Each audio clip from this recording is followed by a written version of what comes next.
Stay informed with global insights as we explore world-renowned books. Hi, this is Sally's Book Club. Today we're exploring the biography Adolf Hitler by renowned American historian John Toland. The name Hitler immediately conjures images of pure evil, a portrayal most biographies reinforce. But this work stands apart through meticulous research presenting Hitler's multidimensional reality. How did Toland achieve this groundbreaking perspective? As 12-1 veteran, Toland interviewed Nazi officials and Hitler's inner circle, combining eyewitness accounts with declassified documents and personal diaries. As Hitler emerges directly from these vivid primary sources. Since its 1976 publication, this definitive biography remains the gold standard in historical scholarship. Hitler biography. Let's examine Hitler's psychology, experiences, and political decisions through Toland's lens. Given Hitler's complex life, we'll explore his story across 2 episodes. Part 1 focuses on Hitler's formative years, political awakening, and roots of anti-Semitism.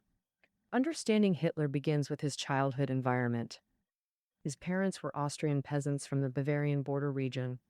Father Alois Hitler, born 1837, rose from shoemaker's apprentice to senior customs official. By 38, he achieved prestigious Danube River customs inspector position.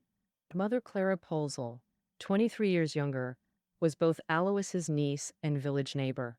Their marriage produced Adolf and Paula, joining 2 children from Alois' previous marriage.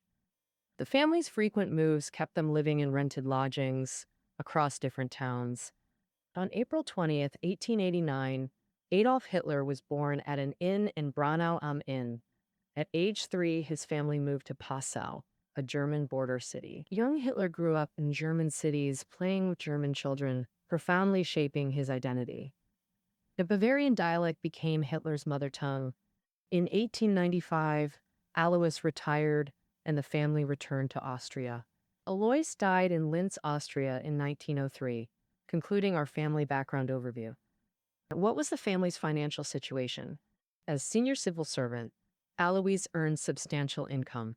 His pension exceeded elementary school principals' salaries. After his death, widow Clara received half his pension plus supplementary allowances. Children received support until age 24, ensuring Hitler's privileged upbringing. But privilege didn't guarantee smooth adolescence. Alois' harsh discipline included physical punishment, compounding young Hitler's psychological struggles. Their ambitions clashed, father versus son. As Alois aged, Hitler became the sole bearer of family name. The father demanded bureaucratic career. The son dreamed of becoming artist. Perpetual conflict ensued. This tension persisted until Alois' death. At 14, Hitler became household head after father's demise. Alois had pragmatically enrolled him in technical school. With father gone, Hitler abandoned academic pursuits. He convinced mother to let him quit school during final year. Clara's indulgence proved historically consequential. Without secondary education, securing respectable employment became nearly impossible. This handicap haunted Hitler during Vienna years. Post-dropout Hitler immersed in libraries, museums, operas, pursuing art and self-education. During this period, he met a close friend named Kubizek. Kubizek, son of an upholsterer, shared artistic ambitions. Aspiring to be a musician, they constantly discussed dreams while yearning for Vienna's art scene. In 1906, Hitler convinced mother to visit Vienna for artistic reconnaissance. After month-long exploration, he returned overconfident about prospects, life's unpredictability looming.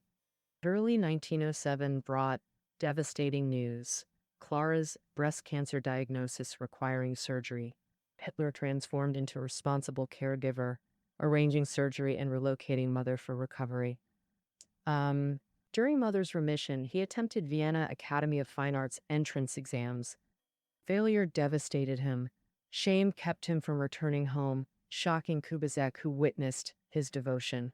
Before 1907 Christmas, dying Clara begged Kubizek to remain Hitler's loyal friend. Grief-stricken, Hitler sketched mother's final portrait, carried until his own death. This reveals Hitler's bourgeois upbringing: strict father, doting mother, artistic pretensions breeding arrogance.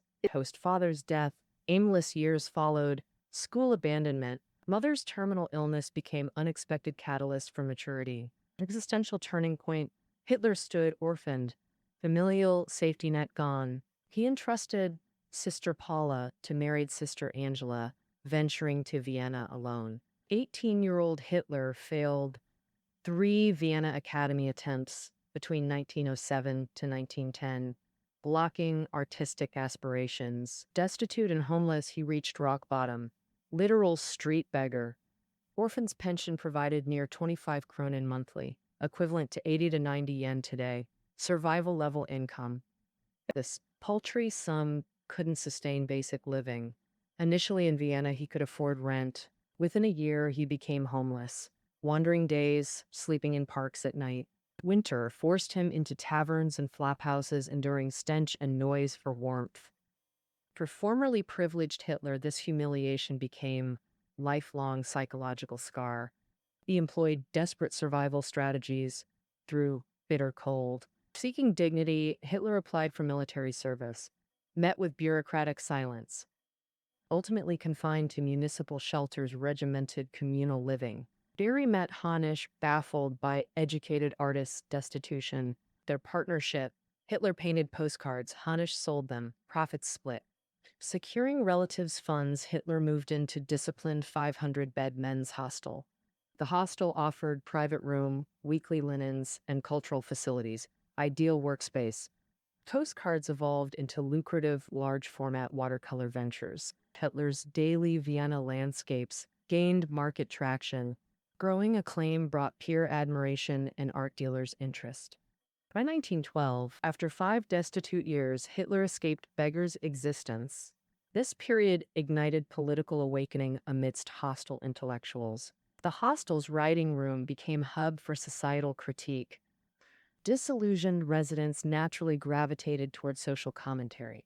Reflecting on his bitter experiences, Hitler developed visceral hatred for Vienna, the city that left enduring psychological scars. In later writings, he called Vienna life's most brutal yet comprehensive education.